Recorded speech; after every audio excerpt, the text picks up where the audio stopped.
Bonjour tout le monde, alors voilà, je suis toujours en Bretagne, on a garé le fourgon au bord d'une route, on a la vue sur le mont Saint-Michel. Là il y a un pré avec des centaines de moutons, c'est super joli, donc je me fais une petite balade au milieu du troupeau de moutons. Et je vais en profiter pour répondre à une question qui m'a été posée par Chloé. Alors je l'ai noté sur un petit bout de papier. Chloé elle m'a dit comment sécuriser un voyage, comment sécuriser au maximum son voyage quand on est une femme. Éviter les mauvaises rencontres, trouver un partenaire, dormir chez l'habitant, faire du stop. Voilà, Chloé, elle se pose la question comment faire pour sécuriser son voyage, surtout quand on est une femme. Après, la sécurité, ça peut concerner plein de gens. Il y a plein de gens qui ont peur de partir voyager parce qu'ils ont peur d'être en insécurité. Et c'est une question que j'ai longtemps hésité à faire, mais je voulais pas tomber dans ce truc-là de dire faites attention au voyage, parce que faire une vidéo sur voyager en sécurité, ça voudrait dire que le voyage est voilà, une certaine insécurité en voyageant. Et je voulais pas tomber dans ce piège là parce qu'en fin de compte je trouve que c'est pas forcément vrai, mais je voulais y répondre quand même parce que voilà, cette peur là empêche plein de gens de partir voyager et je pense que j'ai des choses qui peuvent peut-être vous faire changer d'avis ou peut-être vous aider à gérer cette peur là. Et moi je pense que déjà le voyage n'est pas forcément dangereux. Tu sais, tu peux aller voir sur Instagram. Tu tapes hashtag voyage, hashtag camping sauvage, hashtag fourgon aménagé, hashtag randonnée, hashtag tour du monde. Tu mets les hashtags ce que tu veux, tu peux faire sur YouTube. Et en fait, tu te rends compte qu'il y a des centaines, il y a même des milliers de personnes qui passent leur vie en voyageant, qui voyagent énormément. Et tous ces gens, tu verras sur les photos, ils ont le sourire. Tous ces gens, tu verras dans les commentaires, ils te diront que c'est cool de voyager. Et en fait, c'est quand on n'a encore jamais voyagé, on a l'impression que c'est quelque chose de dangereux, mais en fin de compte, le voyage n'est pas forcément plus dangereux que la vie normale. C'est Sarah Gisler, il me semble que c'est comme ça son nom de famille. Sarah, c'est l'aventurière fauchée, c'est une femme qui a fait le tour du monde, enfin une grosse, peut-être pas le tour du monde entier, mais en fin de compte, elle a voyagé énormément sans argent, c'est une femme seule. Et elle, ce qu'elle dit, c'est que voilà, en fin de compte, voyager en tant que femme, c'est la même chose que vivre en tant que femme et les risques que tu as en voyage sont les mêmes que les risques que tu as dans la vie normale. Et moi, voilà, je suis pas une femme, je suis un homme, je voyage en tant qu'homme, mais c'est ce que je pense aussi en tant qu'homme, les risques sont les mêmes que dans une vie normale. Et j'ai beaucoup aimé ce témoignage de Sarah parce qu'elle explique vraiment ça que, en fin de compte, le voyage c'est juste, c'est la vie, c'est pas plus dangereux que la vie. À moins que tu cherches vraiment des situations difficiles, je sais pas, comme le fait par exemple Mike Horn ou d'autres grands aventuriers, et que tu cherches vraiment ces situations dangereuses, et là que tu peux te mettre en danger, mais sinon il n'y a pas de raison de plus s'inquiéter que ça. Et voilà, tu peux regarder tous les témoignages de voyageurs, et tous les voyageurs te diront la même chose, c'est que le voyage n'est pas plus risqué qu'un autre mode de vie. Et moi, ce que j'essaye d'expliquer ce que j'explique dans la méthode ACA, donc la méthode ACA, c'est un guide que j'ai expliqué pour apprendre à sortir de sa zone de confort. Là, je voulais juste expliquer un petit passage de cette méthode, c'est que j'explique en fait que voilà, il y a plein de choses, plein de personnes et de choses qui ont des raisons de te faire peur sur Terre. Si on prend l'idée, par exemple, de tes parents ou tes proches, ils vont s'inquiéter pour toi, donc naturellement, ce qu'ils vont faire quand tu vas leur dire que tu veux partir voyager, ils vont te faire peur. Ils vont le faire peut-être de façon inconsciente, mais ils vont te faire peur parce qu'ils ont peut-être envie de te convaincre de faire attention, ils ont envie de te convaincre de peut-être pas partir voyager parce qu'ils ont peut-être pas envie que tu partes voyager. Du coup, ils vont te faire peur, ils vont faire rentrer des peurs à l'intérieur de toi. Mais il n'y a pas que ça, il y a aussi les médias. Si tu prends par exemple BFM TV, si tu regardes... même si tu vas sur leur site internet, tu vas regarder toutes les news. Les news, elles sont atroces. On va te dire qu'il y a eu un attentat là-bas, on va te dire qu'il y a une personne égorgée là, on va te dire que des gens se sont fait voler, on va te dire qu'on a retrouvé un cadavre ici. Et tu vois, moi, j'ai grandi dans un petit village dans le Beaujolais. Dans mon village, il ne s'est jamais rien passé. Il n'y a jamais eu un mort, il n'y a jamais eu un vol, il n'y a jamais eu un accident grave. Voilà. C'est un village vraiment banal. Et si je lisais tous les jours ces informations sur BFM par exemple, j'aurais eu presque peur de sortir chez moi, comme si le monde était effrayant, le monde était dangereux. Alors qu'en vrai, je pouvais sortir de chez moi tranquillement et c'est jamais rien passé quoi. Et tu vois, les médias par exemple, ils cherchent à te faire peur parce que ça fait du clic, ça fait lire. Voilà, les médias ils gagnent de l'argent avec la publicité. Ils se sont aperçus que ce qui faisait le plus cliquer les gens, le plus partager, c'est les choses qui font peur, les choses qui mettent en colère. Tout ça c'est prouvé scientifiquement. Et voilà, les médias par exemple, ils ont des raisons de te faire peur. Leur business marche comme ça. Donc voilà, tu as plein de choses comme ça qui ont des raisons de te faire peur. Tu as la société en général.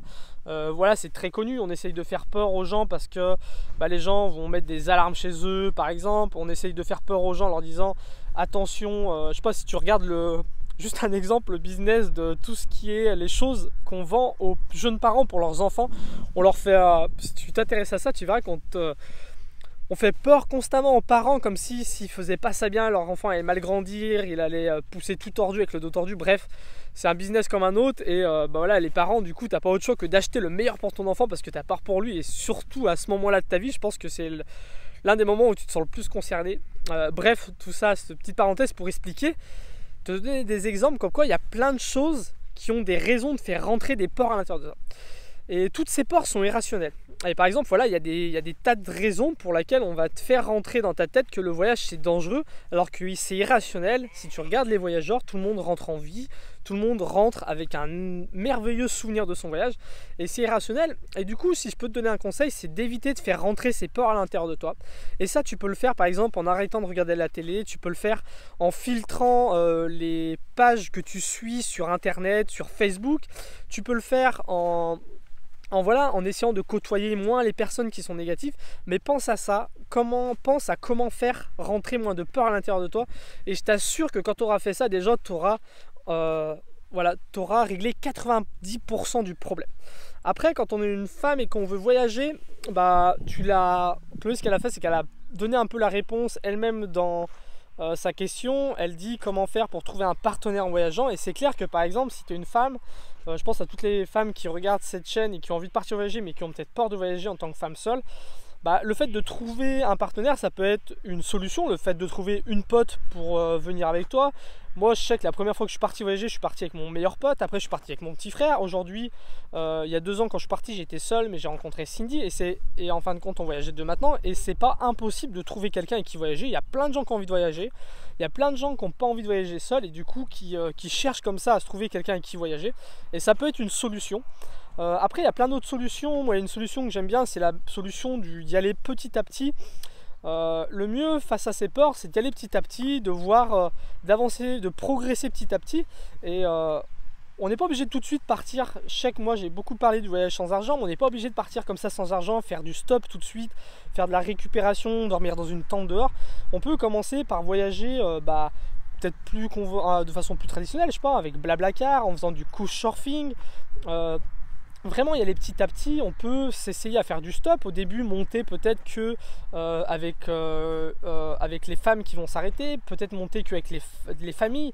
Si on n'a pas envie d'être au bord de la route et d'être pris par un homme, et au lieu de faire du stop au bord de la route, on peut aller directement voir les gens quand ils sont au feu rouge. Ça permet de sélectionner avec qui on peut monter, les personnes en qui on aura confiance. Donc voilà, c'est vraiment y aller petit à petit, ne pas se mettre en danger tout de suite. Moi j'ai commencé petit à petit. La première fois que je suis parti voyager, on était 2, on faisait du stop, on travaillait, on faisait des saisons, donc on était logés. Après la deuxième fois que je suis parti, là je suis parti toujours à 2, on a commencé à voyager sans argent, mais j'avais déjà une expérience, j'allais faire du stop, j'allais faire du camping sauvage. Après avec Cindy on est parti faire le tour de l'Italie sans argent, mais voilà, on avait déjà accumulé plein d'expériences. Et on est parti un jour on est parti jusqu'au Sénégal en autostop, donc on a traversé le Sahara en stop, la Mauritanie, des choses qui nous faisaient peur, mais voilà, on s'était habitué à ce style de voyage là.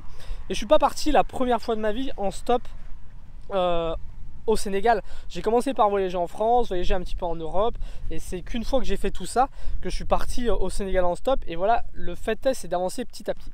Donc voilà Chloé, j'espère que ça pourra t'aider.